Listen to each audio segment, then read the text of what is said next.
All right, we're about to get started. I want to start by welcoming everyone who's tuning in to the Kanata Carleton Provincial All Candidates debate. While the election was regularly scheduled for the spring of 2026, we have an early election that was called on January 29th, and the 2025 election is well underway with Election Day set for February 27th. As we start tonight, I want everyone, everyone watching to remember that decisions are made by those who show up. And this remains as true today as it always has been. And I encourage all eligible voters to go out and vote. And we hope that today informs that decision. This event has been organized and is sponsored by the following community associations, and I want to thank them all for their engagement. Kanata Beaverbrook, the Briarbrook, Brookside, and Morgan's Grant, Kanata Lakes, Arcadia, and the Kanata Green Space Protection Coalition. I'm Danielle McGee. I'm a resident of Kanata Lakes for the past 14 years, and I'm the communications director for the Kanata Lakes Community Association, and I'll be the moderator this evening. We've made every effort to invite all candidates running in the election, and I'd like to give a warm welcome to the candidates who are joining us this evening. We have Jennifer Purdy with the Ontario Green Party. We have Karen McCrimmon with the Ontario Liberal Party. We have Scott Phelan with the Progressive Conservative Party of Ontario, and we have Dave Belcher with the Ontario NDP. I want to thank all of you guys for your time to be here tonight. We know that your time is valuable. You guys are putting up signs, knocking on doors, talking to as many voters as possible, and we appreciate that you guys are here tonight. And to the residents tuning in, the goal of this evening is to provide you, the local voters, with an opportunity to see and hear from the candidates, to understand who they are and how they will serve Kanata Carleton as our member of Provincial Parliament at Queen's Park. The format of this evening is that candidates will present opening remarks for 3 minutes, followed by responses to questions that we've developed with the community, 2 minutes each for those answers, and then they'll have closing remarks for 3 minutes at the very end. The questions have all been compiled based on the emails we've received from the community, and they'll cover a couple of topics with about 6 to 8 questions, time permitting. All candidates received a copy of the themes, but not the specific questions yet. The themes tonight will be healthcare, housing affordability and development, the economy, transit and transportation, and post-secondary education. The order that the candidates will speak will change on a rotating basis, so no one candidate always speaks first. And we've committed to wrap up this evening by 8:30 at the latest, so we're going to do our best to respect everybody's time watching and the candidates here with us today. The meeting is also being recorded and is going to be available within 48 hours for people who aren't able to tune in live tonight. So with that, we're going to get our candidates meeting underway. And I've used a computer to randomly select the order for opening remarks. So the order is going to be Karen McCrimmon first, followed by Jennifer Purdy, followed by Dave Belcher, and ending with Scott Phelan. And with that, I'd like to invite you, Karen, to please provide your opening remarks. All right. Thank you very much, Danielle. It's really a pleasure to join you and all of the community associations and our fellow citizens here for this online debate tonight. I mean, I think it's really important, and I think this election is even more important. So when this election was called, I said to myself, who calls an election in the middle of the winter? Why would you call an election in the middle of the winter, especially when your country was under attack? So for me, this election makes no sense. It's going to cost a lot of money. They still had 16 months in a supermajority mandate. So if they needed to do, so I have to question the legitimacy of this election right from the very start. So, and I think it's so important that people understand the wherewithal, what's behind this election, what is trying to be achieved. So, and I you know me. You've known me for a whole lot of years, and I've always told the truth. I've always said difficult truths, even when people didn't want to hear them. But I think it's so important that we not reward this kind of behavior of this government calling an election early in midwinter, which will actually disenfranchise a whole lot of people who aren't here, who would otherwise want to vote. I know I know the other candidates have probably gotten lots of emails like we have, saying that this needs to, they feel like they've been left out. So when I think about this election, I think it's really, really important, because I don't think that the priorities of this government actually match people's everyday priorities. And I think why is it more important to get booze and alcohol into your corner store than it is to find you a family doctor? Why is it more important to help build a foreign luxury spa on Toronto's waterfront, or build a tunnel under the 401, than it is finding you a family doctor and fixing our healthcare system and our education system? So I really appreciate the opportunity to be with you tonight and talk about these very important issues to our community and what it means to all of us moving forward. So thank you once again for the opportunity to be here with you tonight. Thank you very much for that, Karen. And we'll move to Dr. Jennifer Purdy from the Green Party of Ontario. Hi, thank you very much. Hello et bonjour à tous. I'm Jen Purdy. I'm representing the Green Party of Ontario. I'm a family doctor and a 23-year veteran of the Canadian Armed Forces. I grew up in Canada, attending Stephen Leacock on the Earl of March, and then I left for school and then to work across the country. I was posted back to Ottawa in 2015. I was still in the military at that time, and I lived in Dunrobin on 6th Line until 2023. I now live in Beaverbrook, steps away from the golf course. Doug Ford called this election using the threat of terrorists as an excuse to distract us from the intentional crippling, of healthcare and education, from the mismanagement on housing, which is in severe crisis, from his inaction on the affordability crisis. In agriculture, heck, he tried to enrich his developer friends by carving away the Greenbelt. And that is why the RCMP are investigating him and other members of his caucus. Now, agriculture locally, I belong to the Ontario Federation of Agriculture, and as you probably know, farmers are under increasing pressures. New farmers can't afford to buy land around here. Crops and livestock are affected by the chaotic weather, including droughts, heat waves, late and early frosts, and more. And let's talk healthcare. The Ford government has been holding back billions in dollars in spending. It has deliberately caused a crisis by underpaying nurses, doctors, and healthcare workers, in part using Bill 124, which was struck down a couple of times in court.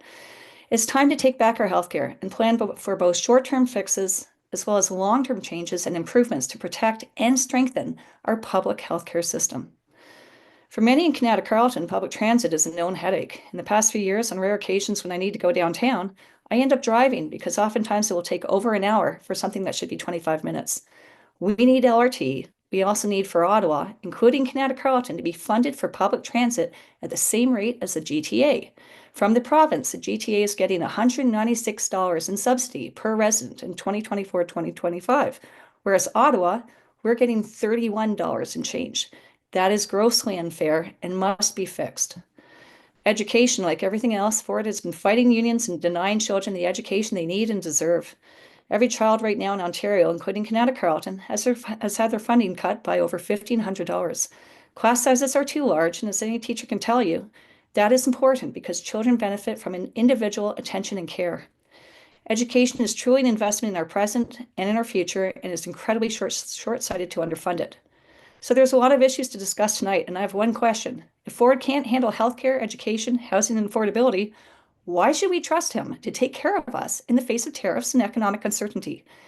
This is why you should vote Green. I will work for evidence-based solutions that will benefit us all. Thank you. Thank you very much for those opening remarks, and I know we're going to get into some of the issues you mentioned. Our third candidate up is Dave Belcher of the Ontario NDP. Please go ahead. Thank you, Danielle, and good evening, everyone. My name is Dave Belcher, and I'm a resident of Morgan's Grant here in Canada for the last 17 years. And I'm the Ontario NDP candidate here for the election on February 27th. I'd like to thank the Kanata Beaverbrook Community Association and all the other community groups who have worked to host this event. I appreciate the opportunity to join you here tonight and to connect with all the folks who are watching or will be watching this evening. I'd also like to thank the other candidates for being here tonight to engage in a discussion about these critical issues that are facing Ontario. My background and entry into politics comes from 17 years as an educator in our public school system. I taught at West Carleton Secondary School in Dunrobin.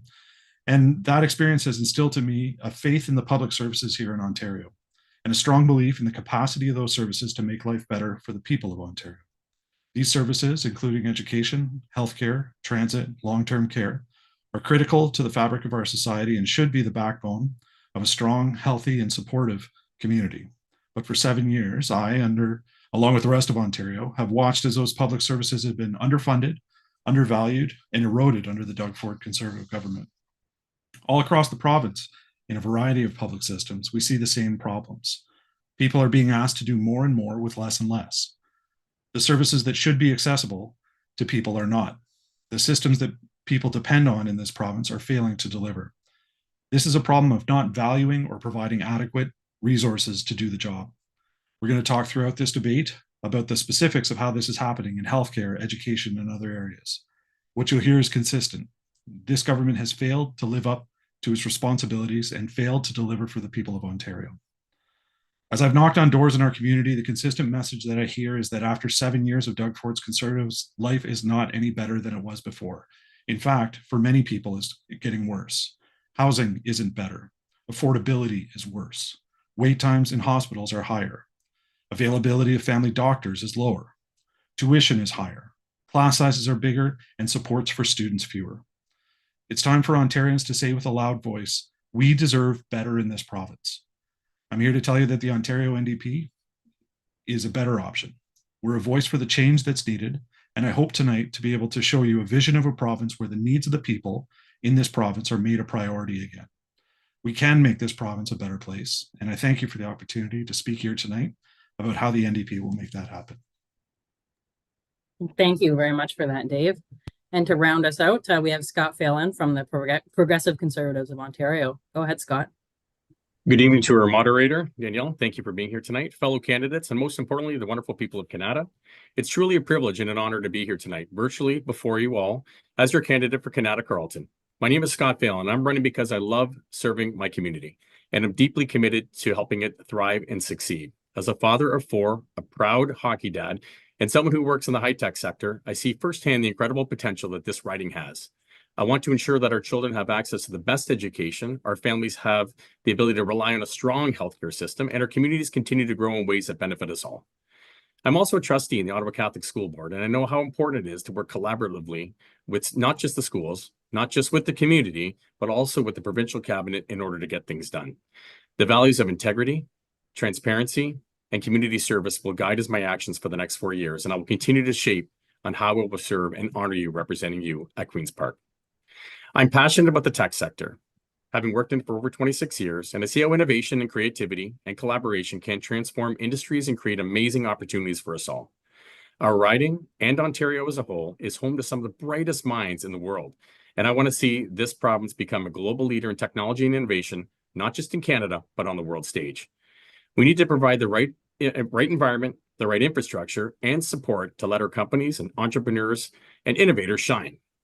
Now, I know over a 28-day period, it's not nearly enough time for us to get to know each other, but I promise you over the next 4 years, I will work hard to connect with each and every one of you, to listen, to have meaningful conversations about the issues that matter, and of course, to earn your trust. Whether it's at a hockey rink, a local event, or even if you invite me into your home, I want to hear the concerns that we can work on together to find solutions. I'm here to represent you, and I want to make sure that your voice is heard at Queen's Park. Thank you for this opportunity to be in front of you tonight. I look forward to work alongside of you in the years ahead.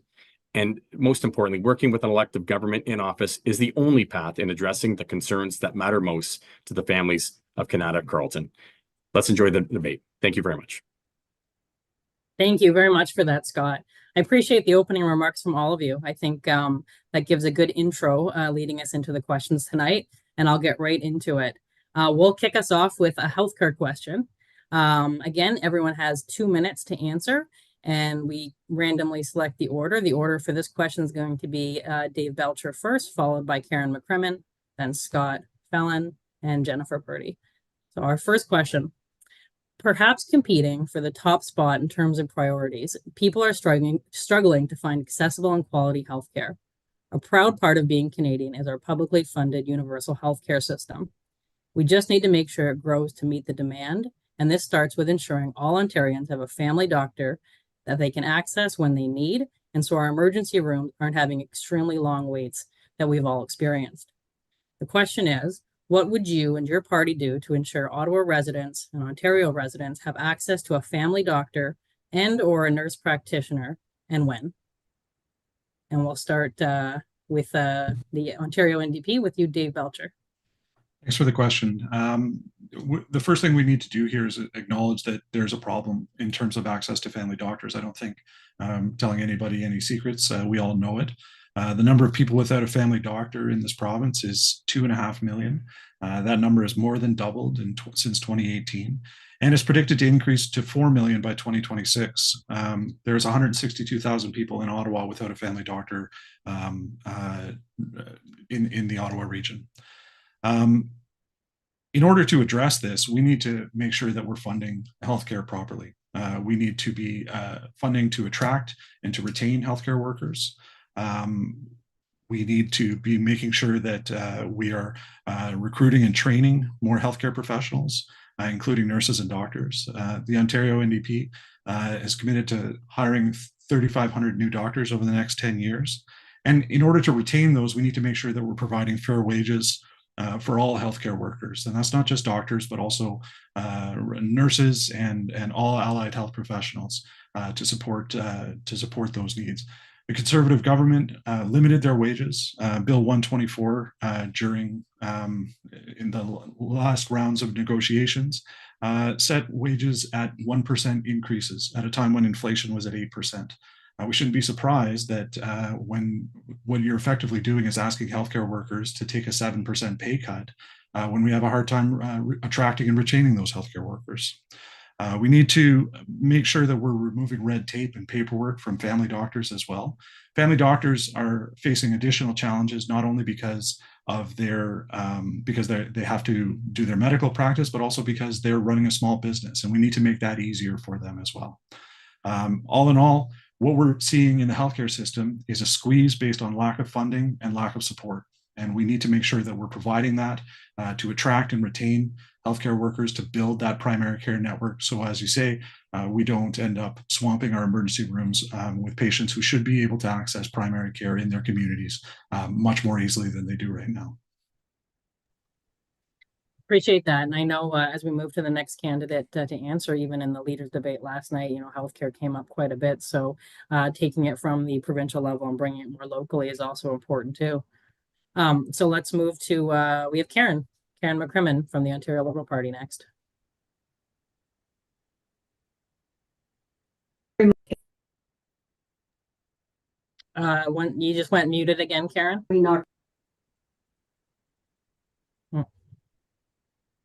Just 1 second. You might want to start again, Karen. Okay, in the by-election in the summer of 2023, we knocked on 15,000 doors. Last summer, I went and knocked on doors again, and another almost 5,000 doors. And we've been knocking on doors here for the last almost 3 weeks. Family doctors is the #1 issue that comes up time and time again. People are frightened because they don't have access to a family doctor. In our riding alone, we went and did the homework to determine that in this riding, there are 11,000 people who don't have a family doctor. 11,000 people. And that the Ontario Liberal Party has been working on a plan. How do we solve this? Because we believe that the family doctor is the foundation of our healthcare system. And without family doctors, we end up having domino effects in our emergency rooms and in our hospital beds. And we end up with hallway medicine, and we end up with people who can't get a bed in a long-term care, etc. So getting everyone a family doctor is absolutely key. We have an emergency room physician who's a member of the Liberal caucus, and he has worked really hard, reached out to all the different healthcare worker organizations to find out what are the issues in order to actually solve this problem. And so he has a plan. There's a plan that's been made that would get everybody a family doctor within 4 years. Now, it's going to require an awful lot of collaborative effort and commitment to that plan. but we've asked people, is this a viable plan? They said, yes, it's viable. It's something that is achievable, and that's what we need. We need an achievable plan in order to change where we find ourselves today, because all it's going to do is get worse unless we do something about it right away. Thank you very much for that, Karen. And next to answer that question, we move to Scott with the Progressive Conservatives. Please go ahead. Thank you, Danielle. I think my colleagues here are echoing similar themes. Obviously, we've been knocking on doors as well. We all have been. And, one of the number one concerns, obviously, within this riding is the healthcare situation and understanding more about what the future is going to be shaped like. So first and foremost, I can tell you, again, echoing the same themes, we have many of the doors we've knocked on. I don't have a doctor, I don't have access to a doctor, or I'll be losing a doctor within the next 12 months. Myself, personally, my doctor is going to be retiring in the next 18 months. So I'm in the same boat as the people that I'm knocking on the doors of, saying that, I'm going to be at some point, without a doctor. What do I do? Many different things are on the minds of people, obviously, when it comes down to the neighborhoods that we support within the Kanata Carleton riding. We have multiple generations, which is not just mom and dad anymore. You have son or daughter, you have grandma or grandpa living with you now. And so there's multiple generations that are living with the home. So the expedited conversations need to be happening at the provincial level in order to make this a reality here. So over the last couple of weeks, definitely been doing some research with the healthcare community, if you will, reaching out to city officials and, of course, members of the current province of Ontario to understand more about options that we have in play here today.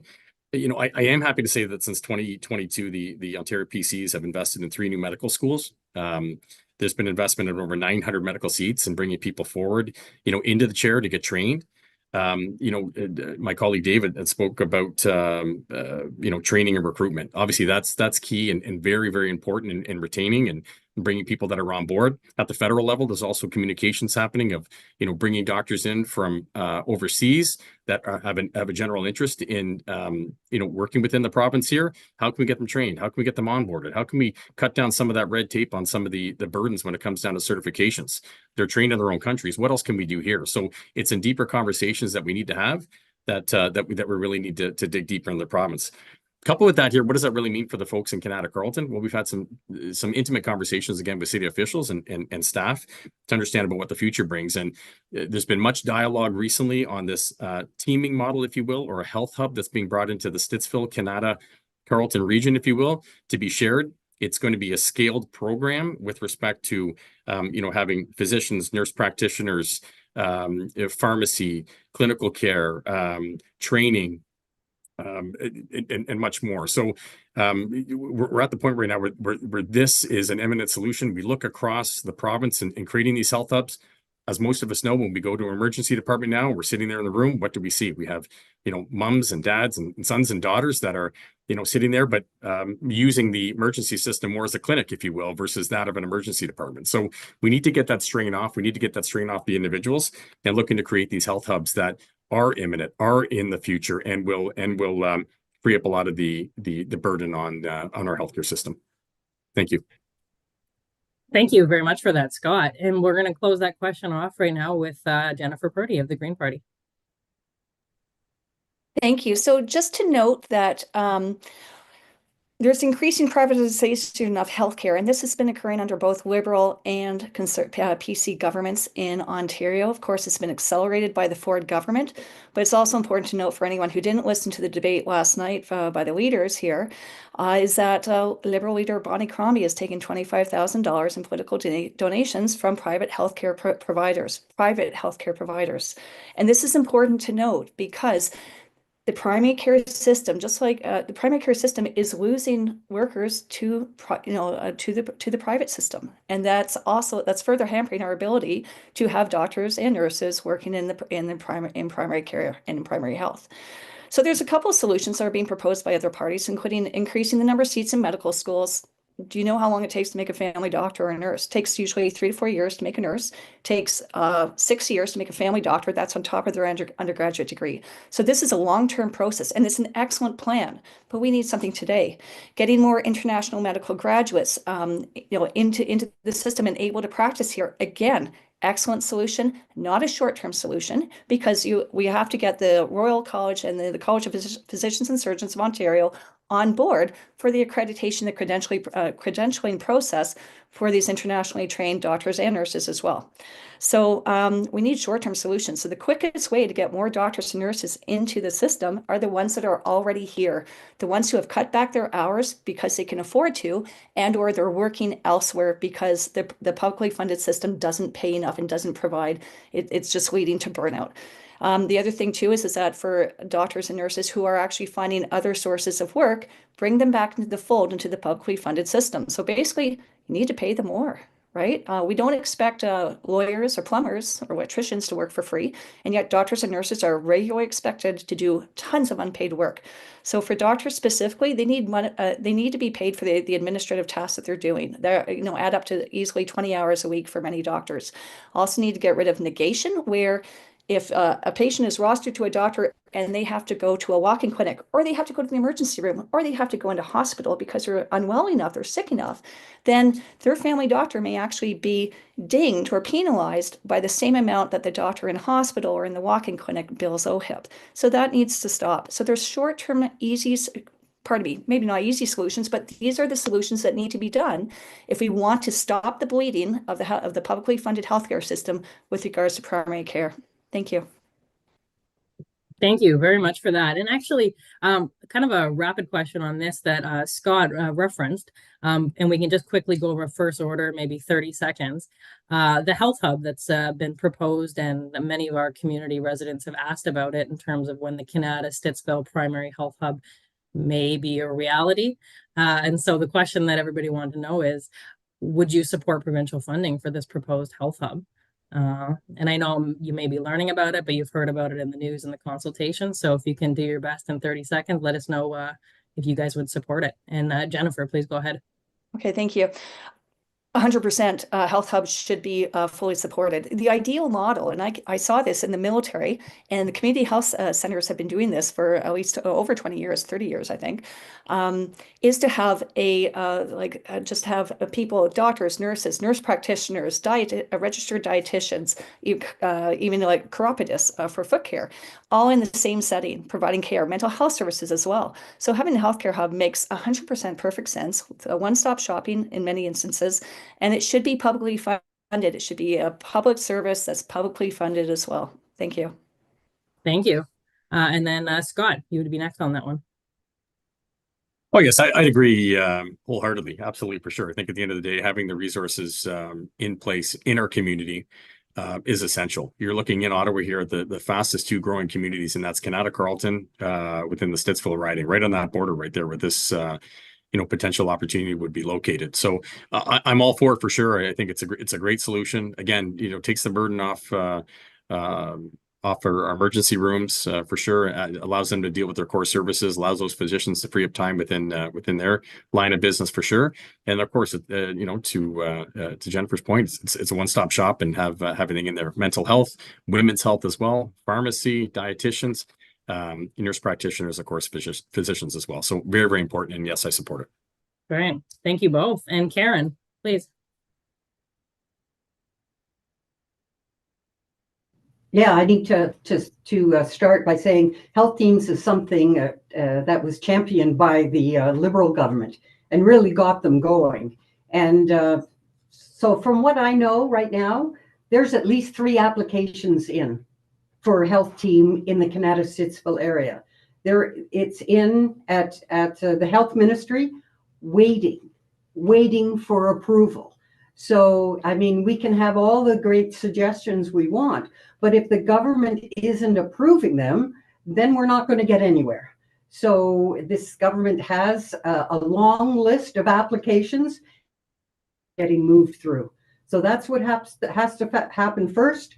And we need to get the approvals through the process in the government so we can actually implement some of these healthcare teams and healthcare hubs.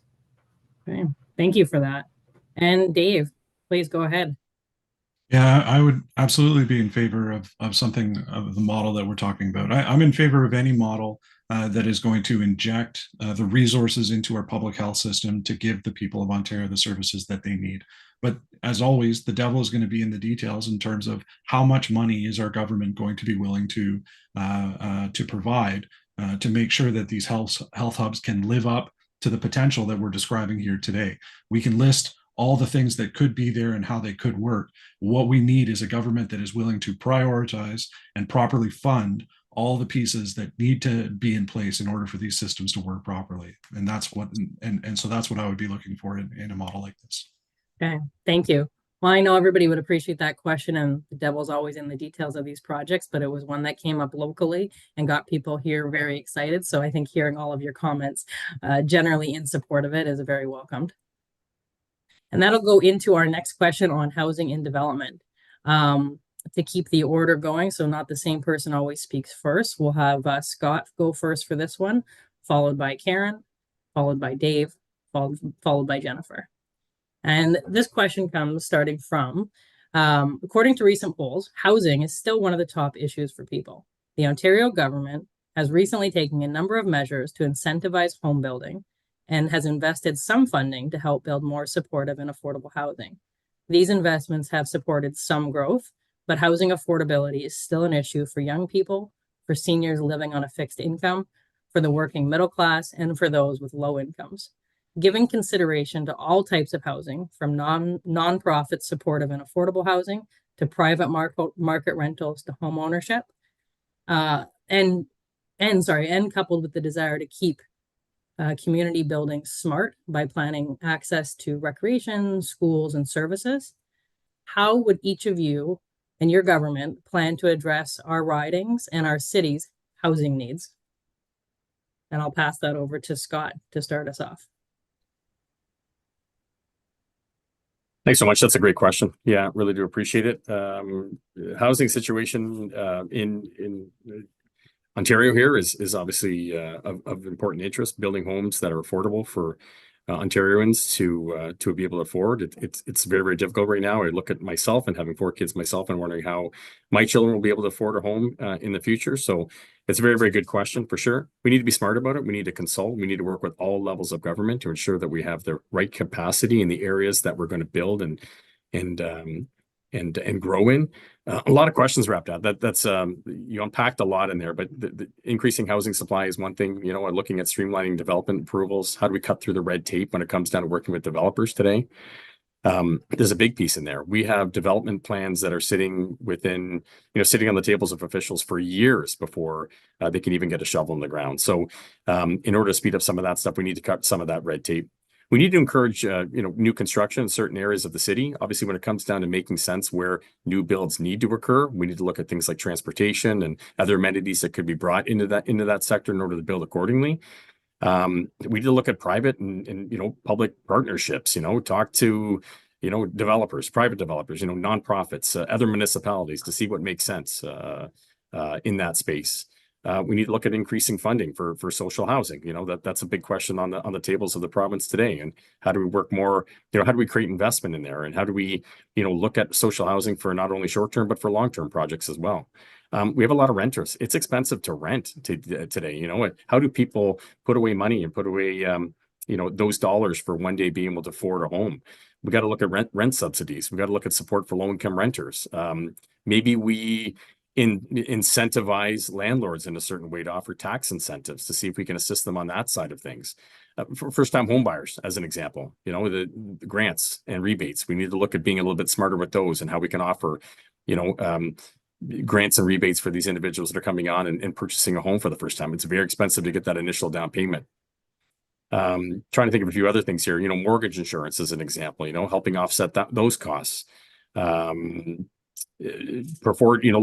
at other ways of modular or maybe prefabricated homes in certain areas of the city.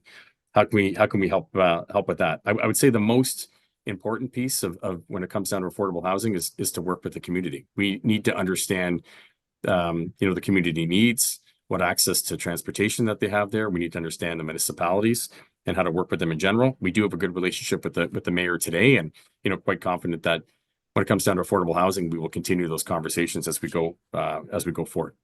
Thank you. Okay, thank you very much, Scott. And it is kind of an intentionally packed question, just because housing is kind of a intentionally packed issue. So I appreciate that. If I think I had Dave going next. If I have that wrong, please correct me. But I think I have Dave going second.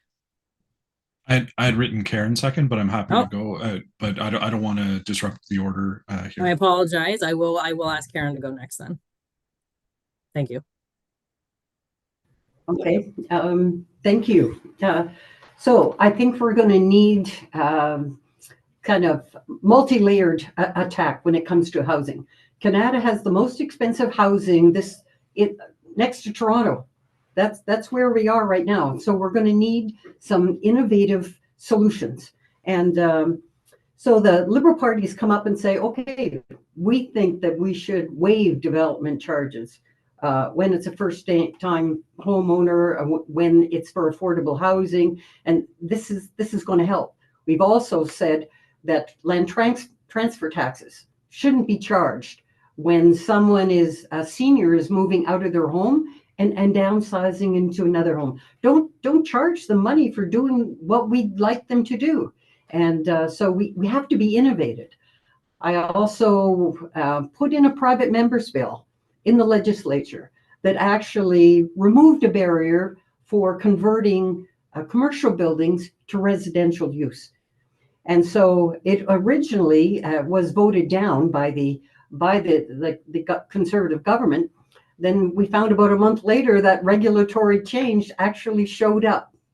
And so that is actually happening right here in Kanata. We are taking commercial buildings and converting them into residential. That's the kind of innovation we need when it comes to creating the housing of tomorrow. And this is the kind of what we need because it's not going to be done the way it's been done in the past. That innovation is going to have to be at the very, very heart of it. But right now, for affordable housing, young people can't see themselves as ever being able to afford a house, and we have to change that. Otherwise, we're gonna lose our young people are going to leave. So this, making sure that housing becomes affordable for young people is absolutely key to our future prosperity. Thank you very much, Karen. And now, Dave, please, we'll turn to you. Thank you for waiting. Yeah, no problem. Thank you.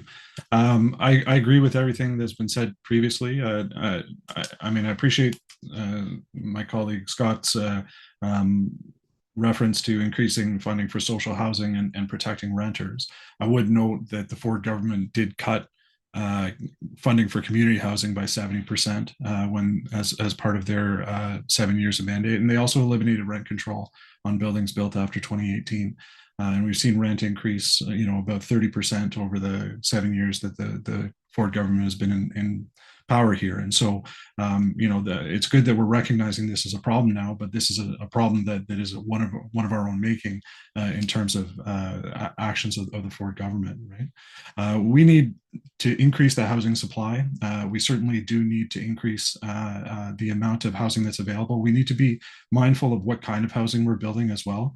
We need to build within our existing urban boundaries and find opportunities for denser housing along existing transit routes so that we can increase the housing supply without developing into the arable farmland that surrounds our cities, without jeopardizing the green space that is so critical in terms of our housing building. We need to increase our rent controls to make sure that we can support people, particularly those on fixed incomes, who rely on needing a stable understanding of where their rent is going to be and not be surprised by a massive rent increase whenever the opportunity arises. In terms of density, fourplexes and other missing middle housing is important and is a strategy that we can employ. We don't need to be building 25-story skyscrapers, but we do need to be able to build denser housing that is affordable, that people are able to access. The NDP has a plan to build or acquire 300,000 affordable housing units within the next 10 years. That's both market and non-market housing. We need to be making housing that's accessible to people. There is plenty of housing that's being built that is far beyond the achievable means of people in our society. And we need to be making sure that the housing that we're supporting, the housing that we're streamlining and developing, is housing that's accessible and achievable for all income earners in Ontario.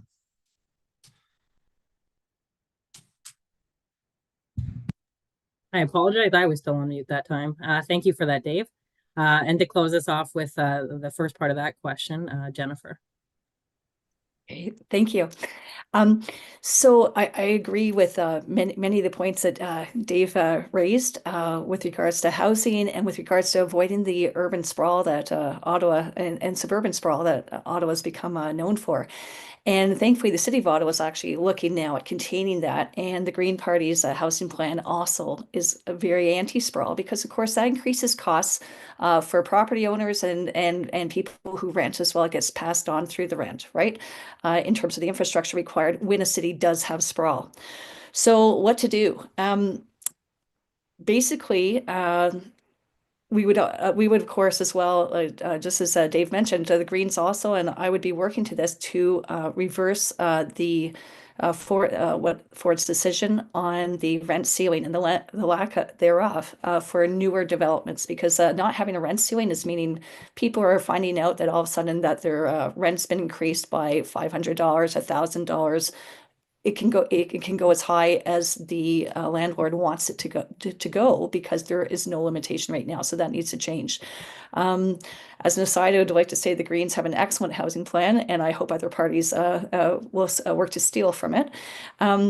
We need to have nonprofits being funded and so that they can be more involved in helping with basically building our way out of this housing crisis. The goal is intensification, as has been mentioned before. That is in line with the City of Ottawa's housing plan, which it actually names and identifies intensification as being necessary to get us out of this housing crisis.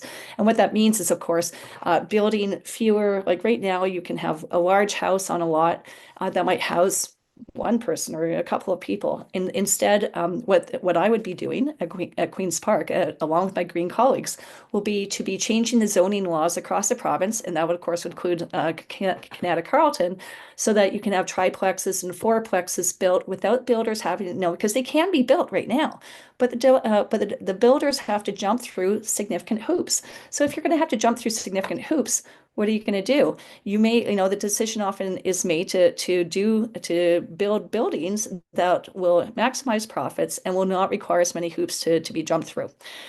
The other thing too is we're talking affordability, right? The ability to be able to afford rent or mortgage. And so for people on Ontario Works, because this comes down to people's income. People on Ontario Works right now get $500 and change. People on ODSP, which is disability, they get, I think $1,200. It depends on the region. But this is below poverty, right? And people cannot afford housing. Try to find a one-bedroom apartment here in Canada for $1,200. You will not. So we need to double the Ontario Works, double ODSP. We need to increase the minimum wage and keep it, and have it indexed with inflation. And ultimately, we need to move towards basic income. And I realize that this is about housing, but it's also about affordability as a whole. So much needs to be done with housing. The Greens have an excellent housing plan. So again, I hope the other parties we can steal from it because it's a great way forward to build a lot of units very quickly, to contain the urban sprawl, and also just to make housing affordable and attainable for everyone. Thank you. Well, thank you very much. And I think all of you really touched on just how multifaceted housing is. It goes from development to zoning to affordability to income. And what is affordable depends on your income. So really, when we talk about affordable housing and making housing affordable, it depends on who you're talking to. So I think it was nice to hear all of your answers and some of the approaches that you might take to tackling it, as it is a large issue. Related to housing development, and a very local issue to the Kanata North Community Associations, is the Kanata Golf Course and the ClubLink's decision recently. So one of our partners tonight is the Kanata Green Space Protection Coalition. And I'll give you a little bit of background before the question, very briefly. Kanata North is vulnerable to stormwater management issues due to the underlying bedrock and limited drainage options. Arcadia is an example that was built in a known floodplain and has experienced flood threats in recent years.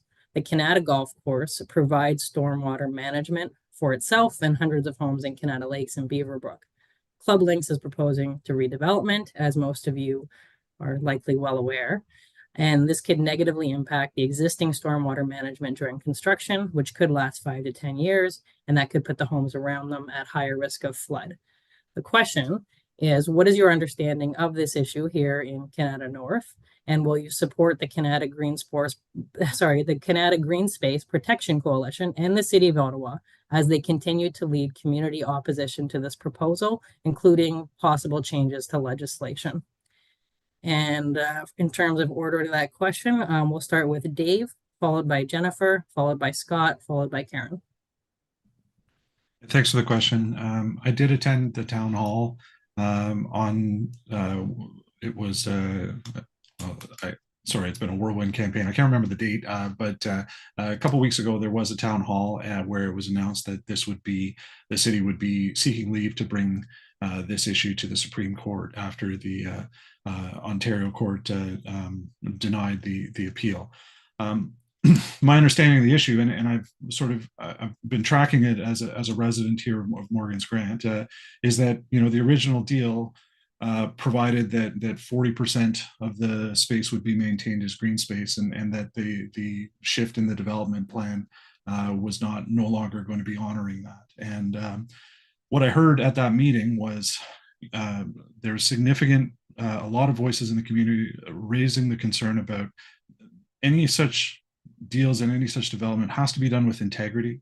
It has to be done with transparency. And the concerns that I heard from folks, was that, yes, there are concerns about the use of the green space, but there was also significant concern about how this process came about and about what they felt was a lack of integrity in the way that these deals were treated, this many years after that they've been signed. So, and I support that entirely.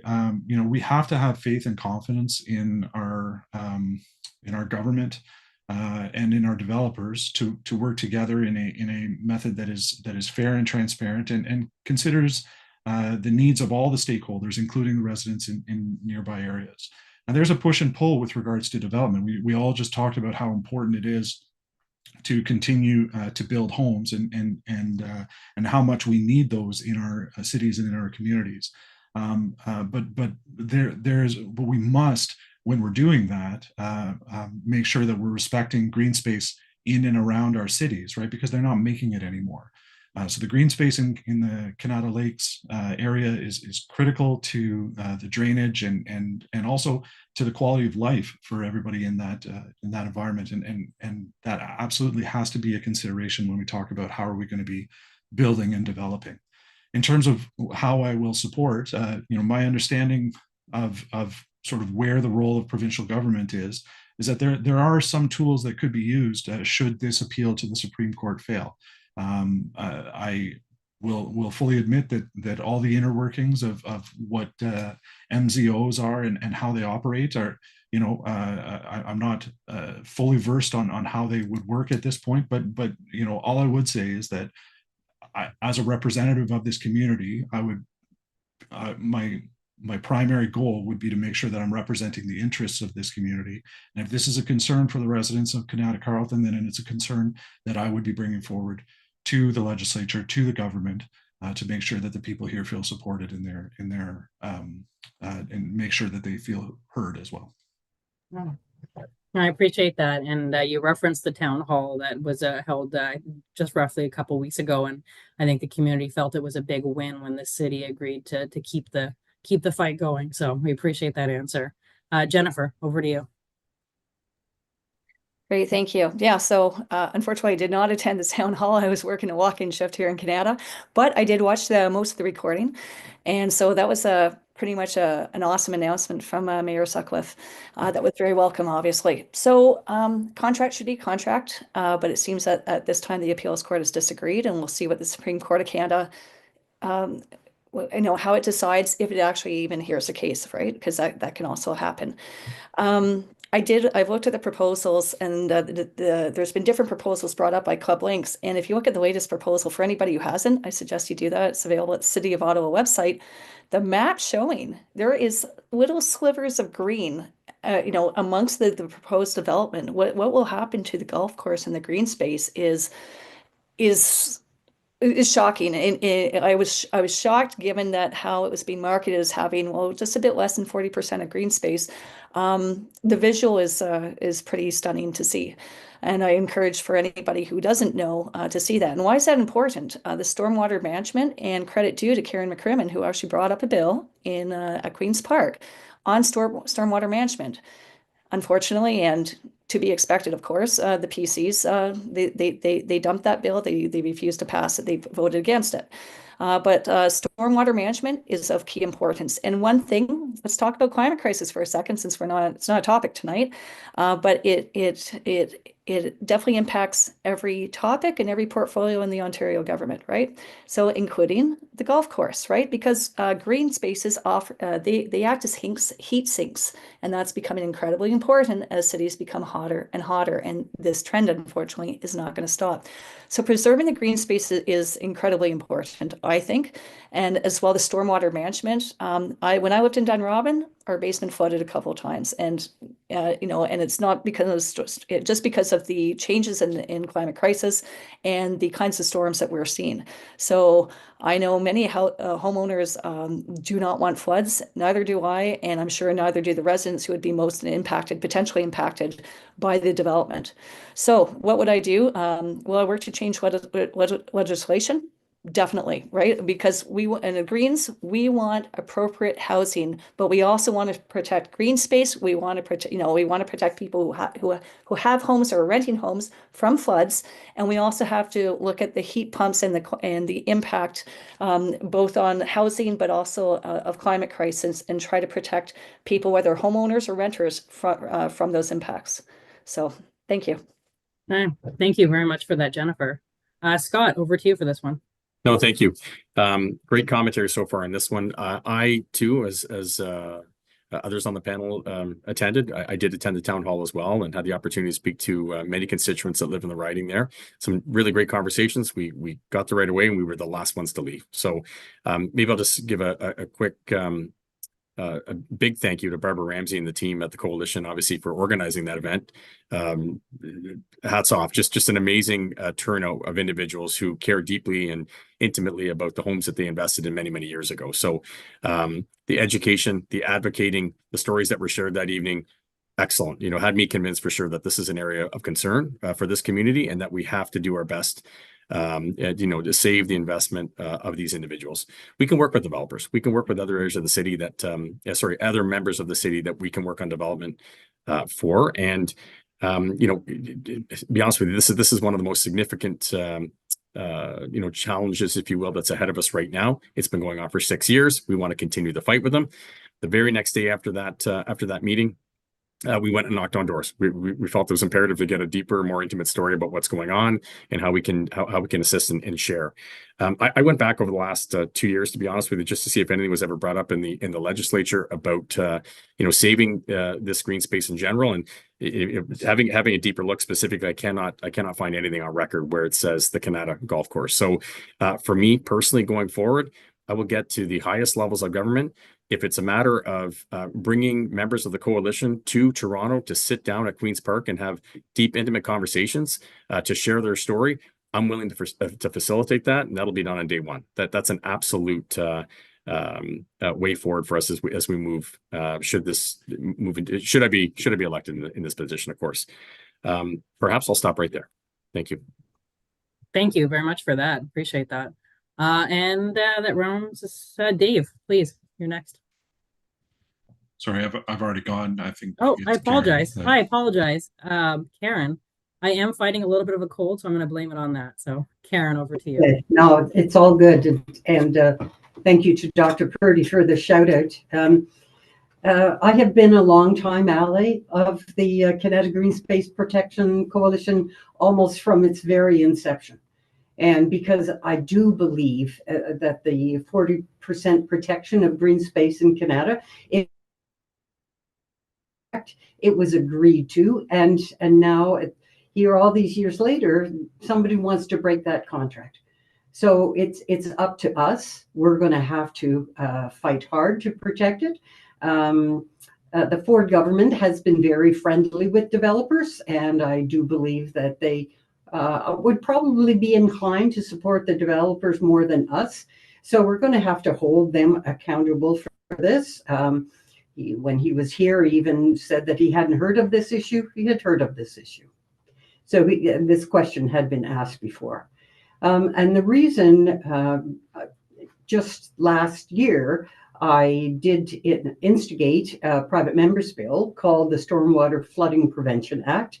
And it was the implementation of low impact stormwater protections so that we could deal with the way that climate change is changing our rainfall, its intensity, and its duration.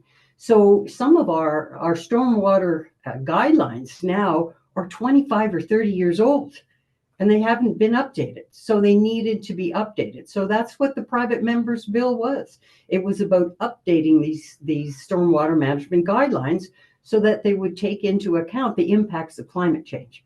So that bill did not pass, but it would protect not only the people of Kanata, because people who live in Kanata know that we're built on the Canadian Shield. The impermeable Canadian Shield is what underpins Kanata. So stormwater management is absolutely key, so critical to the people in Kanata, because we don't have those enough of those areas that can soak up that water. And that is why the green space and the golf course is so very important. So this is something that we're going to have to continue to fight on. And, yes, the government voted down my bill, but it would be very easy for a new incoming government to actually go ahead and do this bill. It's all ready to go. So I think that it's really important that we actually put the kind of legislation and regulation in place that's actually going to protect people's communities and their investment and their future. Well, thank you very much, Karen. And thank you all for that understanding of the issue, coming at it from your perspective of yourself, either living in the riding or your party's position. I think it's one of those topics that comes up over and over again locally here with our community association. So hearing your thoughts on it is very welcomed, especially for those of us here in Kanata North. We'll move into the next theme of transit and transportation. The order that will go in this time will be Karen first, followed by Scott, followed by Jennifer, and then Dave.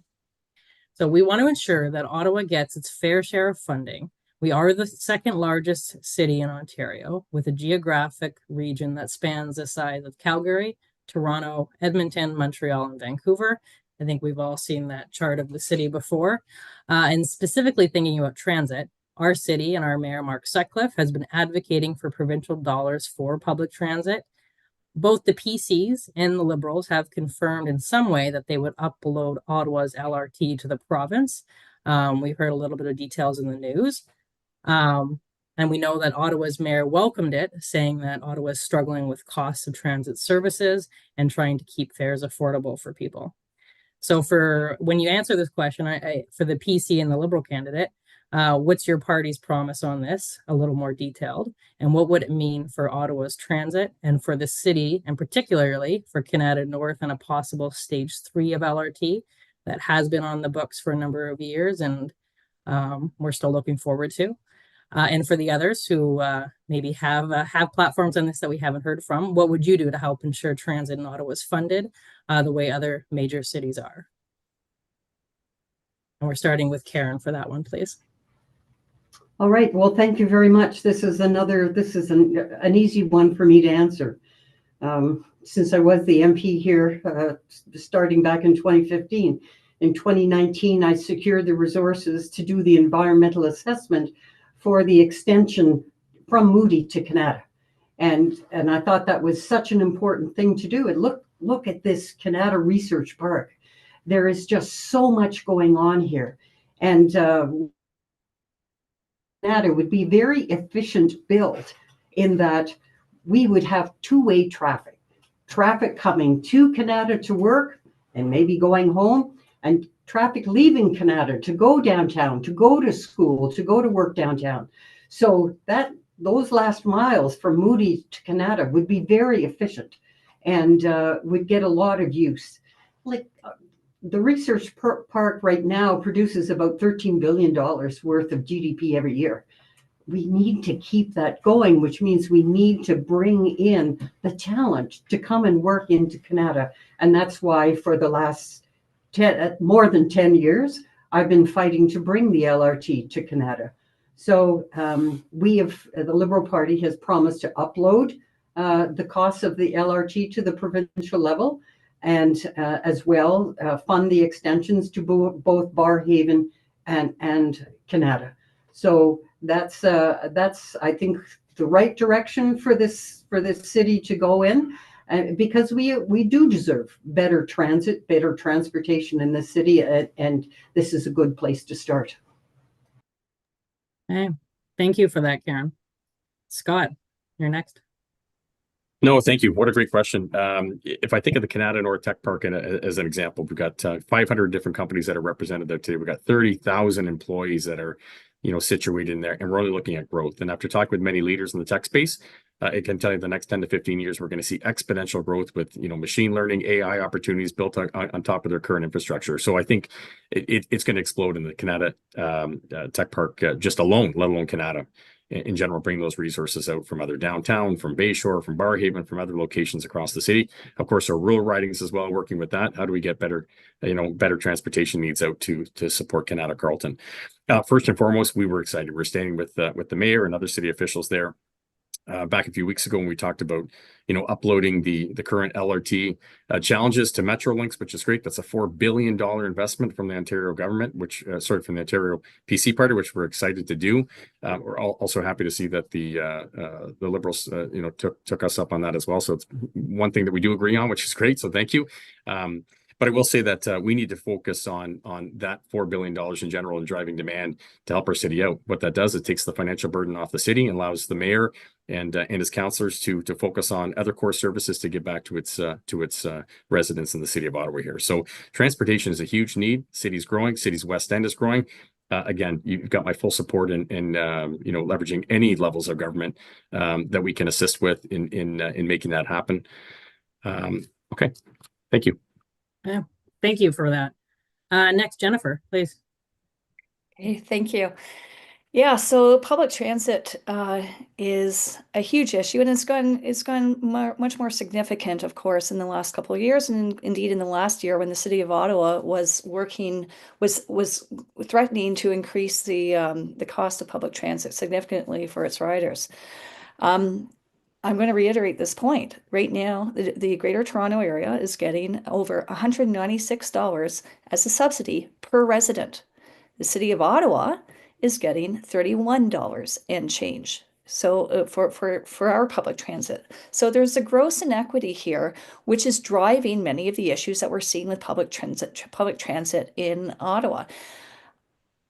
Doug Ford is clearly an enemy of public transit. He's an enemy of safe transit if we look at bicycle lanes, because he's looking to rip them up in the GTA and would love to see them ripped up in the city of Ottawa. So, and it's important to remember, even for people who don't use public transit or don't ride bicycles, we want to have this infrastructure. We want to have it well funded and appropriately funded, because for the people who do have to drive cars, there are other people who, if they're able to if they're taking public transit, or if they're able to be on safe bicycling lanes, then they're not another car that's slowing you down on your way to hockey or on your way to pick up your kids on your way to work or whatever. So what we need to do, and what I would be doing, would be to make it an equal playing field. All the city of Ottawa, we should be getting just as much in terms of a subsidy for public transit. In terms of the LRT, Karen McCrimmon, did excellent work, and we need to get the LRT, to Kanata. We need to have it publicly, we need to have it obviously funded, and we need the province of Ontario, that has been starving the city of Ottawa on many different levels and in many different areas, transit being just one of them. The province of Ontario needs to pay its fair share, and to help the city of Ottawa, to help everybody who's paying property taxes and that sort of thing and using public transit, it will ease the burden. Finally, Green Party, we do not think the Metrolinx, that the LRT should be uploaded to Metrolinx. Metrolinx has a terrible track record and has had multiple failures, including there's one line that has been over 10 years in the making with multiple delays and that sort of thing, and it's been riddled with issues in its development. So we are against the uploading of Metrolinx, but the funding, of the LRT to Metrolinx for it to be under its control. But we are fully in favor of the province of Ontario paying its fair share for LRT and for public transit for the city of Ottawa, including here in Kanata Carleton. Thank you. Thank you for that, Jennifer. And Dave, please.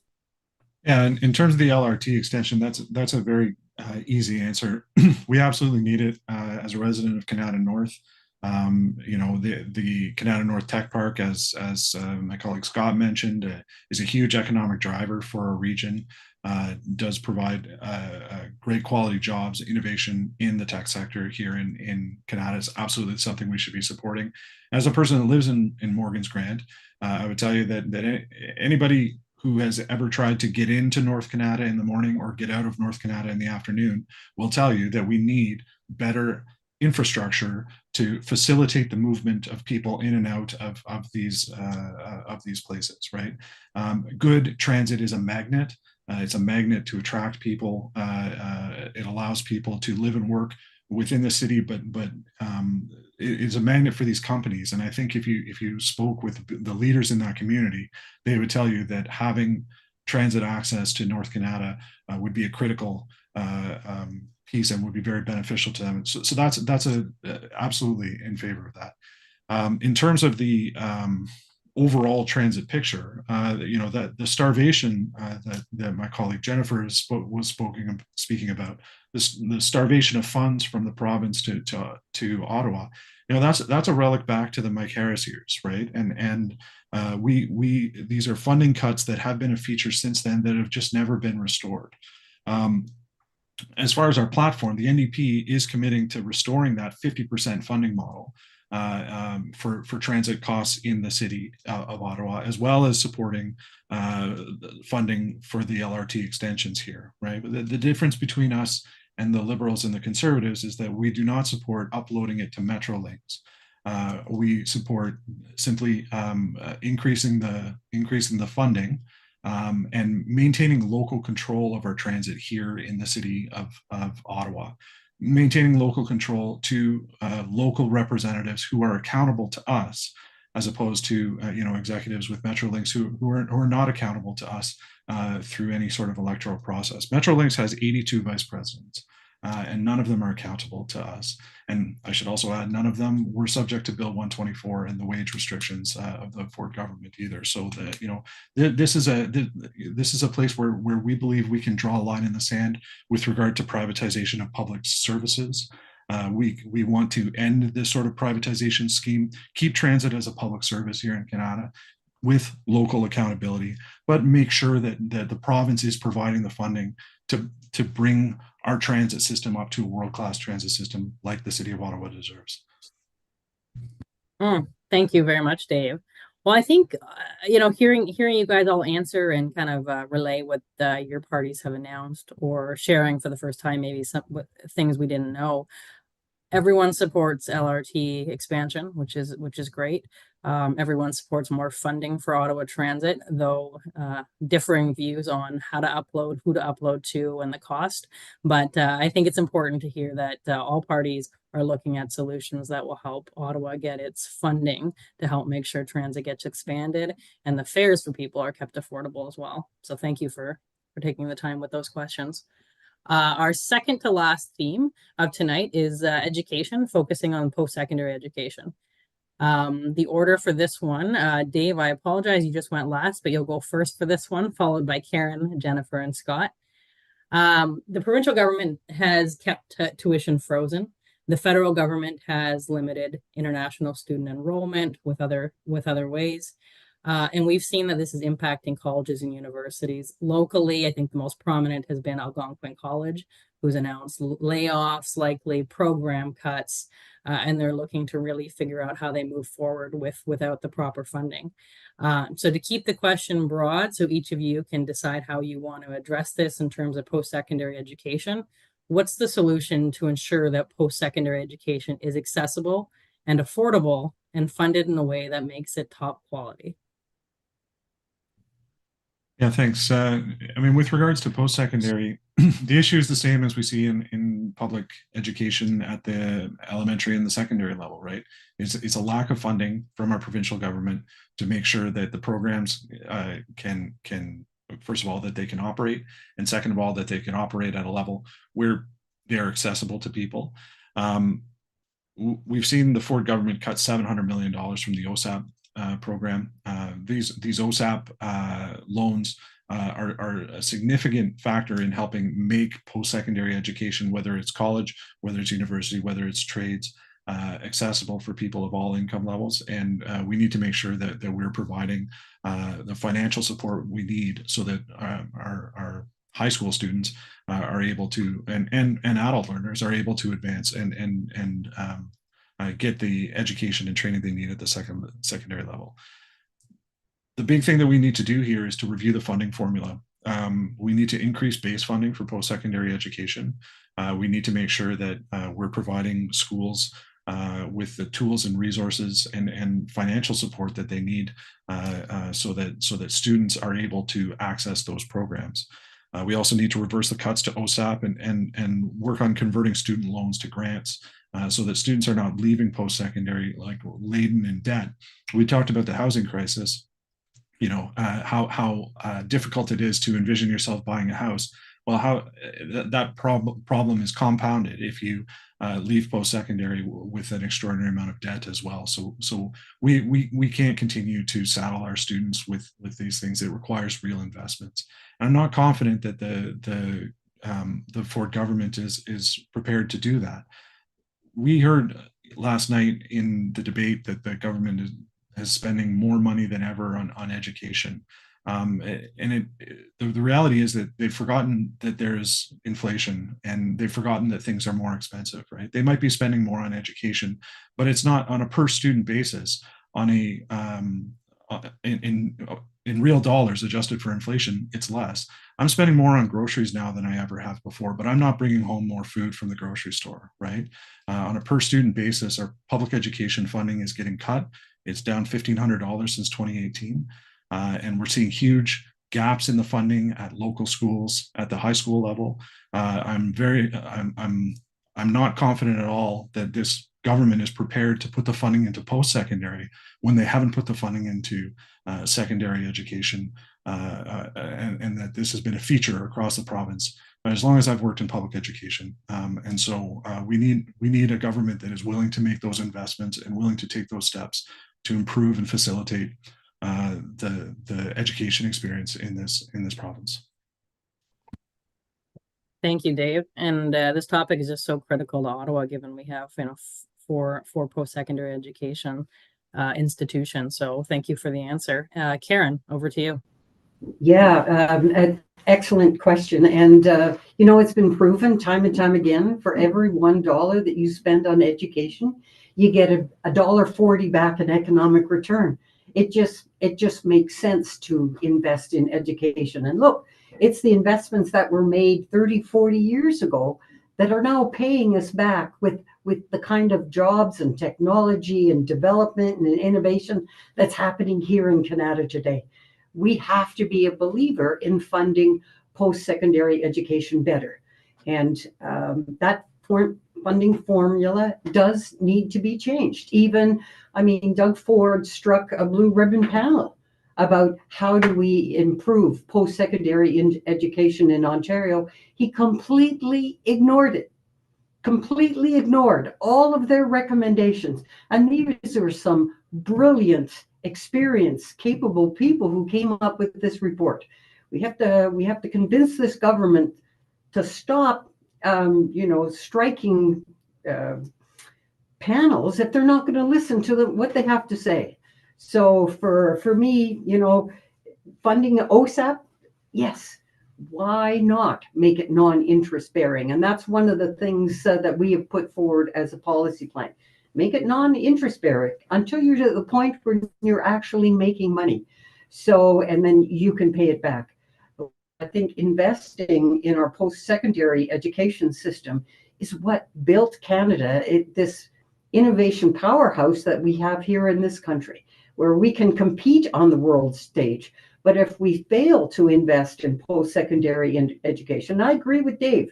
I mean, if they're not even doing the basics right, if they're not even doing, elementary school and secondary school, and students are losing out on $1,500 a year, how can we expect them to understand the importance of post-secondary education? So, I mean, education has got to be at the top of our list when we talk about what needs to be well funded. So that's, for me, education is what allowed me to have a different life than I otherwise might have had.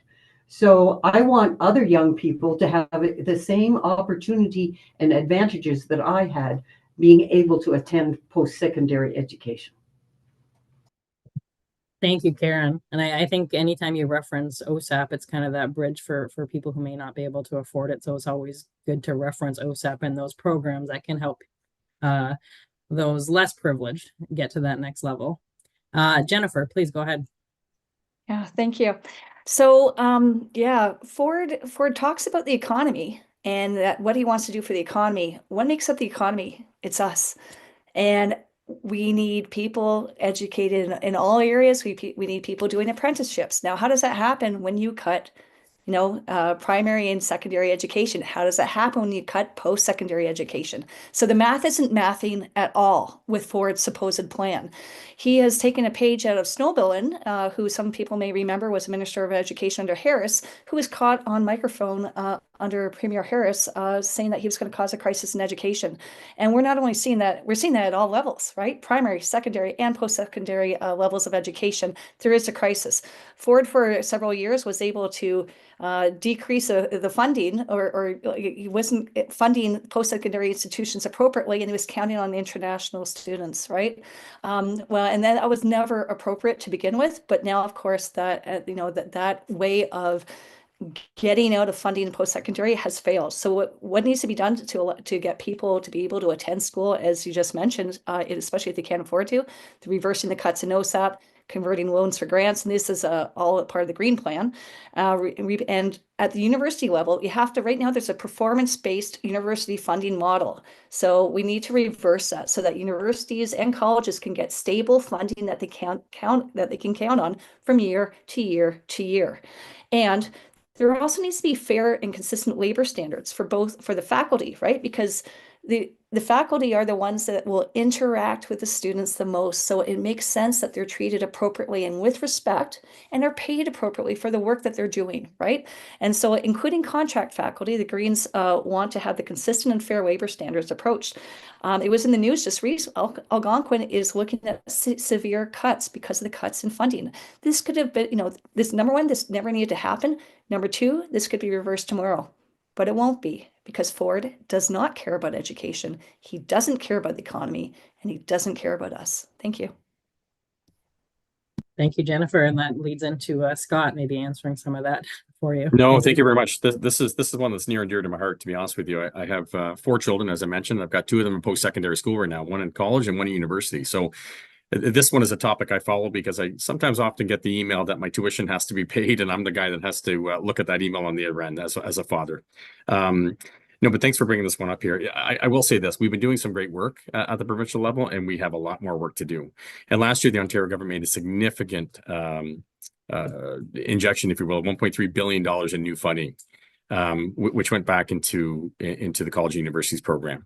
Also, under the previous government, I can say that tuition was out of control, and we've been able to freeze tuition since last year, which is great for us. There's other investments that are out there too. Investments in campus safety. We've met with a couple of educational institutions recently. Campus safety seemed to come up as a top issue, within these colleges and universities, and so we've seen significant investment there as well. We quickly touched on, I think one of my colleagues touched on skilled trades as well. That's a huge investment. Removing the stigma from post-secondary education, bring it into skilled trades program, absolutely phenomenal. If I was to take a step back here, just in the trustee role that I work in today, I'm excited over the last 4 years, what we've seen. And since over the last 7 years, we've seen over $212 million come into the city of Ottawa to support initiatives within the Ottawa Catholic School Board. In the last 2.5 years alone, I've seen $100 million come in to support a brand new high school, 66 million, an additional elementary school at 20 million, and then two other accommodation builds, one for 3.5 million and the other one for almost 6. So quite excited to see that even with the thoughts of our government not doing enough to look at education in general, I've seen significant savings, or sorry, I've seen the significant investments in programs that feed into our city alone here today. So quite excited about that. Of course, we have much more to do. And again, as your leader sitting at the table with the Ontario government, I'm one that can bring these to the forefront and have those conversations with the ministers accordingly in order to drive through the right messaging, get the funding that we need, and support the initiatives that we need to go forward. Thank you very much, Scott. Very fulsome answers. I'm looking at our clock as the moderator, and we have 8:20 here. So in the spirit of time, we had one more question on the economy. What I'll do is I'll just mention it, and if you choose to include the answer in part of your closing remarks, you can do so. The question was something that's broad, but everybody's talking about the President Trump, U.S. relations, tariffs. What does that mean for industry? What does that mean for jobs in Canada? So if you think about that and you want to offer something in your closing remarks, thinking about maybe Canada's tech park as a local employment hub and kind of that innovative economic driver, please do. But right now we'll go into closing remarks from all the candidates. So each of you will be given 3 minutes to provide your closing remarks. We could talk about all these issues and lots more probably all night. We heard lots about what your parties are going to do to address healthcare, housing, smart development, transit, education. And we appreciate that you've given the voters something to think about and perhaps more to read up on after this debate. The order that we'll go in for the closing remarks, we'll go Dave Belcher from the Ontario NDP, Scott Phelan from the Progressive Conservatives, Jennifer Purdy from the Green Party, and Karen McCrimmon from the Ontario Liberal Party to end us off. And this will be your closing remarks to give Kanata Carleton voters the best answer as to why you could be our next MPP and why they should be voting for you on February 27th. And so, Dave, I'll give you your 3 minutes. Please go ahead. Okay, thanks. I'd like to again thank the organizers for hosting this event tonight. And I'd like to thank the other candidates for engaging on these issues tonight.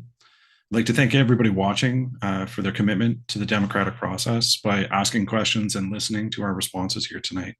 In today's political and information climate, doing what you're doing tonight is a critical part of maintaining a healthy democracy in Ontario, and I want to say thank you for that. I'm going to leave you tonight with 3 key things that I'd like you to remember about me, my party, and my beliefs. Number 1, a healthy public service sector is an affordability issue. We talk a lot about affordability as being a significant factor in this election, and it is.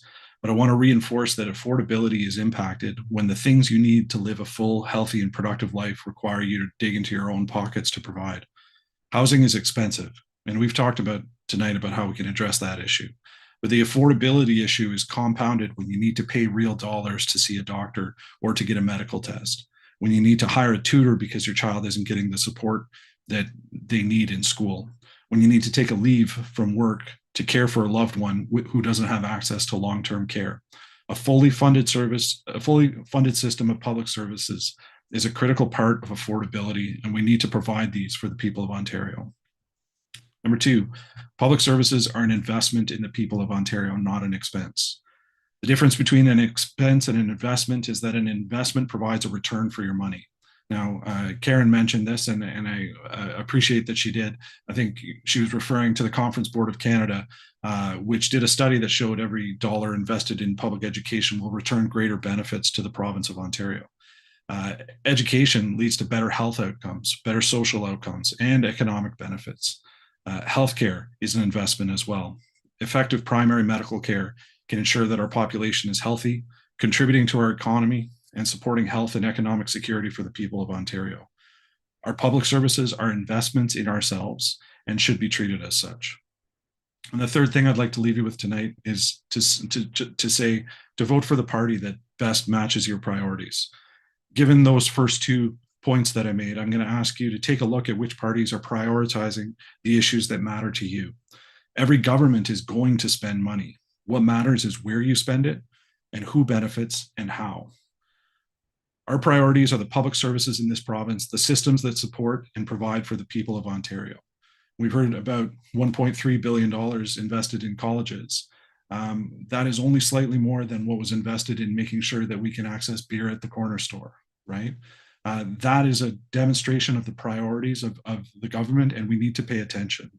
We need to pay attention not only to what the parties are saying, but what their record has been and what actions they've taken, and ask yourself if those things match your own beliefs and priorities. If the answer is no, then ask yourself which party is going to stand up and fight for the things that do matter to you. And then be sure to vote on February 27th. I hope I've been able to show you our values and our vision of what the province can be. And I hope that I've earned your vote and support to represent the people of Kanata Carleton. And I thank you all again. Thank you very much for those closing remarks, Dave. We'll move to Scott Phelan, the Progressive Conservative Party, for your closing remarks here.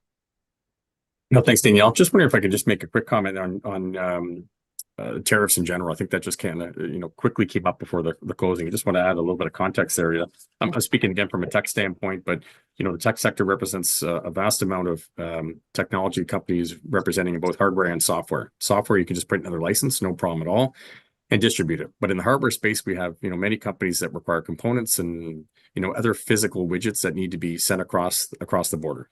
A tariff will hurt those companies, absolutely. And if we counter with those, it's only going to hurt them even more. Most important piece of all this is having people working. People need to work to make the economy work. If the economy is not working, we can't focus on education, healthcare, or any other initiatives, transportation alike. So we got to make sure that our people are employed. So tariffs are a huge, huge issue, and I don't want people to forget about that. In the space that I represent today, I work in a software company. I work for an American company that actually represents the interests of selling to the Canadian market.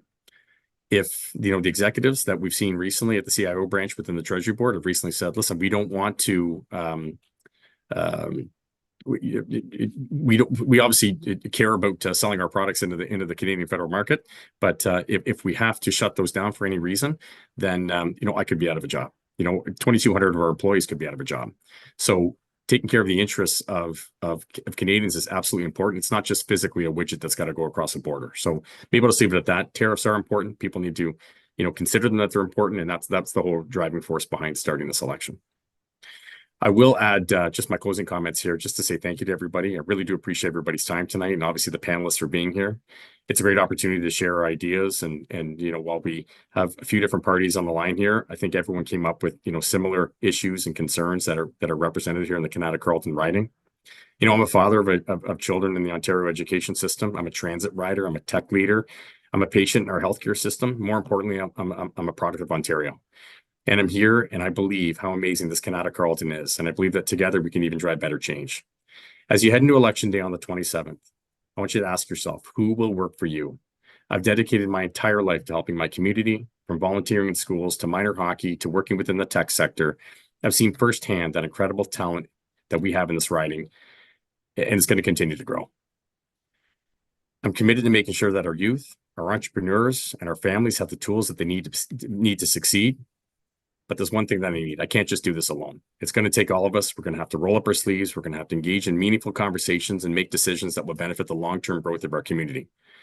And that's where the opportunity lies within this election. If we truly want to make a difference and bring the change that we are all talking about, we need to work with a government that's in power.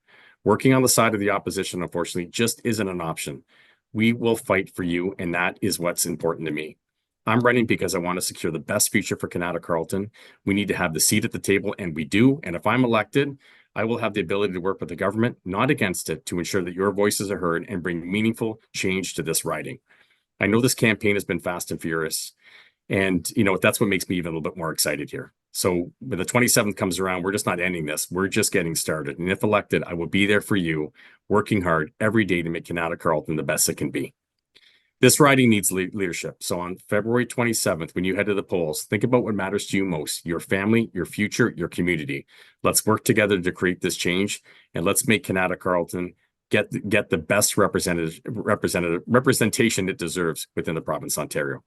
Thank you so much. Thank you very much, Scott. And Jennifer, over to you for your closing remarks. Thank you very much. So you may not have voted Green before, but please lend me your vote. Here in Kanata Carleton, we've had Conservative MPPs and we've had Liberal MPPs.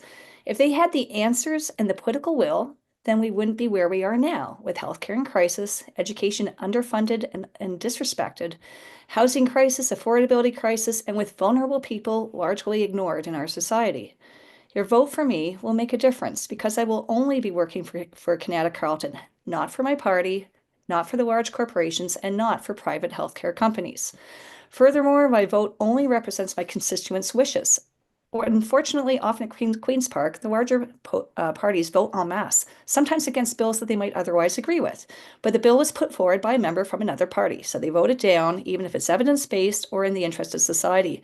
That won't happen with me as an MPP, because not only do Greens represent the wishes of their constituents, but we also work with MPPs of all stripes. We Greens, we truly work with everyone to improve Ontario for all of us.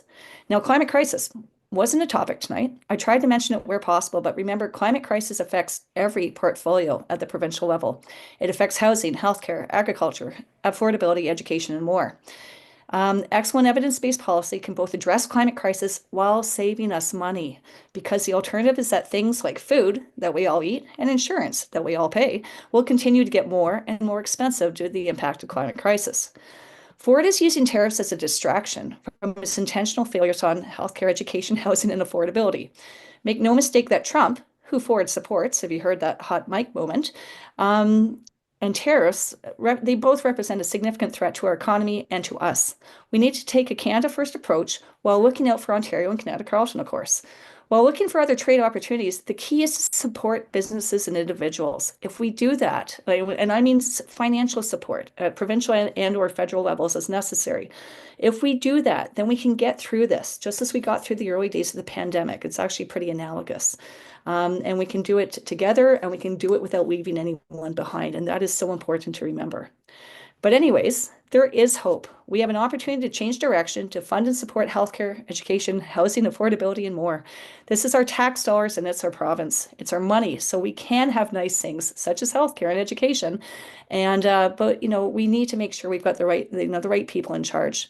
The Green Party is the only party that has released a platform, and guess what? It's fully costed, and that's available online.